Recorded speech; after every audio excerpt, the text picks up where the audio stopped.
Now, more good news if you're a homeowner. If you're over 65, your property taxes could stop going up. That's a proposal out of Frankfort that would change Kentucky's constitution. Our Ian Hardwick and photojournalist Connie Offit found out how it could keep older people from being priced out of their homes.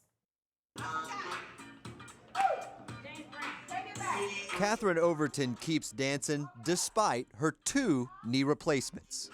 Woo! She's at Elder Serve every week.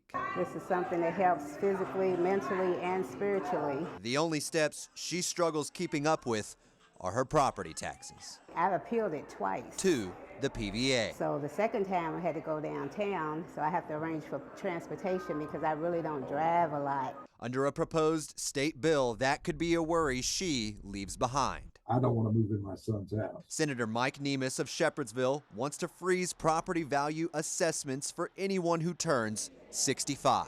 He's seeking a change to the state constitution. Somebody has a $200,000 home. Some of their assessments went up to $300,000. A sudden increase like that would cost about $1,000 a year in property tax. According to the U.S. National Home Price Index, Kentucky home values are expected to rise on average by $9,000. If the law passes, that would save homeowners $113.40 a year. Here's the breakdown for someone 65 or older living in Louisville. That's $9.54 in state taxes, $10.62 for Metro Louisville, $64.53 for JCPS, and $28.71 for the Urban Service District. This is to provide help for the elderly who have paid income tax their whole life and need a break. Does this do anything to school districts who really rely on property taxes? They will still get the same revenue they did last year. The bill only affects property value assessments.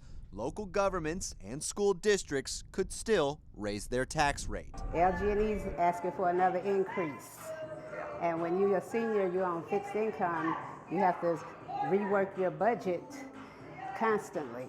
Overton doesn't need a reason to dance, but if her property tax stopped going up, she'd have one.